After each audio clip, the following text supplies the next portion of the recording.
అందరికీ నమస్తే అండి. నేను మీ జోష్నా దిలీప్. జ్యోతి కిచెన్స్ గార్డెన్ ఛానల్‌కి స్వాగతం. ఈ రోజు మనం ఎంతో రుచికరమైన సింపుల్‌గా పీతల కూర ఎలా చేసుకోవాలో చూద్దాం. పీతల కూర అంటే చాలా మందికి ఇష్టం. కానీ దాన్ని వండే ముందు శుభ్రం చేయటం అనేది చాలా ముఖ్యమైన విషయం. నిజానికి వంట చేయటం కంటే పీతలను శుభ్రం చేయడమే ఎక్కువ శ్రద్ధతో చేయాల్సి ఉంటుందండి. పీతలనేవి సొంత రుచిని కలిగి ఉంటాయండి. పీతలనేవి కొద్దిగా తీపిదనాన్ని కలిగి ఉంటాయి. ఎక్కువ మసాలాలు వాడకుండా సింపుల్‌గా, టేస్టీగా ఏ విధంగా వండుకోవాలో చూసేద్దాం రండి. స్పైస్ తక్కువగా, గ్రేవీ లేకుండా డ్రైగా తినాలనుకునే వాళ్ళకి ఇది మంచి కర్రీ. ఫ్రెష్‌గా తీసుకున్న పీతలని బయట బాగు చేపించి ముక్కలుగా కట్ చేసి తెచ్చుకున్న పీతలివి. వీటిని ఉప్పు, పసుపు వేసి శుభ్రం చేసుకోవాలి. ఎందుకంటే పీతలు సాధారణంగా బురదలో, నీటిలో పెరుగుతాయి.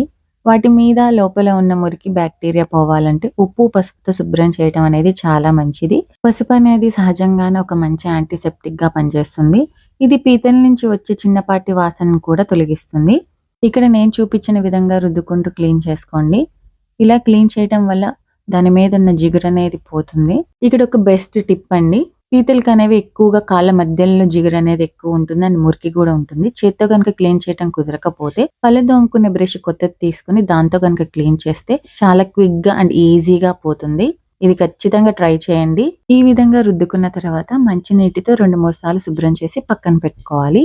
అండ్ తర్వాత ప్రాసెస్ ఇది ప్రీ కుకింగ్ అండి. ఈ ప్రీ కుకింగ్ విషయానికి వస్తే ఉప్పు, పసుపు వేసిన నీటిలో పీతలను కాసేపు ఉడికించడం వల్ల వాటిని మరింత శుభ్రం చేయవచ్చు. ఇది ఒక రకమైన శానిటైజేషన్ ప్రాసెస్ అని చెప్పొచ్చు. ఇలా చేయటం వల్ల పీతల్లోని హానికరమైన సూక్ష్మజీవులు అండ్ ఫంగల్ ఇన్ఫెక్షన్స్ కాజ్ చేసేవి కూడా పోతాయని నేను అనుకుంటాను. పీతలను ఉప్పు, పసుపు వేసిన నీళ్ళల్లో వేసిన తర్వాత ఒక పొంగు వచ్చేంత వరకు ఉడికించుకుంటే సరిపోతుంది. మరి ఎక్కువసేపు ఉడికించుకోకూడదు. ఇలా ఉడికిన తర్వాత తీసి పక్కన పెట్టుకోవాలి. ఈ టిప్ మీకు నచ్చిందా? నచ్చితే కనుక ఖచ్చితంగా ట్రై చేయండి. అండ్ మీరు ఇంకా ఏమైనా టిప్స్ ఫాలో అవుతారా? ఫాలో అవుతే కనుక ఖచ్చితంగా కామెంట్ బాక్స్ లో చెప్పండి. అండ్ ఎవరైతే నా ఛానల్ ని కొత్తగా చూస్తున్నారో అండ్ సబ్స్క్రైబ్ చేయకుండా చూస్తున్నారో నా ఛానల్ ని ఖచ్చితంగా సబ్స్క్రైబ్ చేయండి. And me friends and family members కి ఖచ్చితంగా షేర్ చేయండి. అండ్ నెక్స్ట్ ప్రాసెస్, ఒక కడాయిలో కొద్దిగా నూనె తీసుకొని నూనె వేడెక్కాక చిన్న ముక్కలుగా కట్ చేసుకున్న ఒక్క ఉల్లిపాయ మాత్రమే తీసుకున్నాను ఇక్కడ. అండ్ సన్నగా చిన్నగా కట్ చేసుకున్న పచ్చిమిర్చి వేసుకొని ఉప్పు, కొద్దిగా పసుపు వేసి కాసేపు మగ్గనివ్వాలి. ఇలా మగ్గుతున్న సమయంలో ఒక చిన్న పేస్ట్ అనేది పట్టుకోవాలండి. దీనికి కావాల్సింది 2 టమాటాలు, చిన్న కొబ్బరి ముక్క కావాలి. దీన్ని మెత్తని పేస్ట్ కింద పట్టుకొని పక్కన పెట్టుకోవాలి. ఇక్కడ నేను పచ్చి కొబ్బరి మాత్రమే వాడాను, ఎండు కొబ్బరి వాడకూడదు. అండ్ వాటర్ కంటెంట్ కూడా ఎక్కువ వేయకుండా మెత్తని పేస్ట్ కింద పట్టుకోవాలి. ఉల్లిపాయలు అనేవి మగ్గిన తర్వాత అల్లం వెల్లుల్లిపాయ పేస్ట్ అండ్ మనం పట్టుకున్న ఈ టమాటా కొబ్బరి పేస్ట్ అనేది యాడ్ చేసుకోవాలి.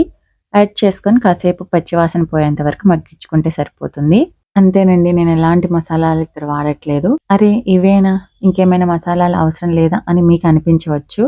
కానీ ఒక మంచి వంటకం దాని సహజ రుచులను బట్టి ఉంటుంది. ఈ విధంగా మసాలా అనేది మగ్గిన తర్వాత మనం పక్కన పెట్టుకున్న పీతలు అనేది యాడ్ చేసుకోవాలి.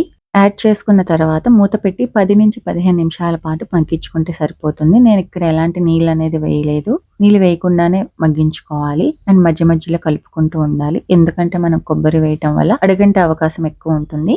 నూనె అనేది పైకి తేలేంత వరకు కుక్ చేసుకుంటే మన పీతల కూర అనేది రెడీ అయిపోద్ది. చివరిగా కొత్తిమీర జల్లుకుంటే టేస్టీ అండ్ సింపుల్ అయిన పీతల కూర అనేది రెడీ అయిపోయినట్టే. ఈ రెసిపీ అనేది చిన్నపిల్లలకి బాగా నచ్చుతుంది. ఇది వేడి వేడి అన్నంలో కానీ, బియ్యం పిండితో చేసిన రోటీలు లేక నీట్ దోశ అంటారు కదా, ద బెస్ట్ కాంబినేషన్ అండి ఇది. ఖచ్చితంగా ట్రై చేయండి. ట్రై చేసి మీ ఫీడ్బ్యాక్ ని కామెంట్ ద్వారా తెలియచేయండి. Thank you for watching. మరో కొత్త వంటకంతో మళ్ళీ కలుద్దాం. అంతవరకు సెలవు. నమస్కారం. నేను మీ జోష్నా దిలీప్.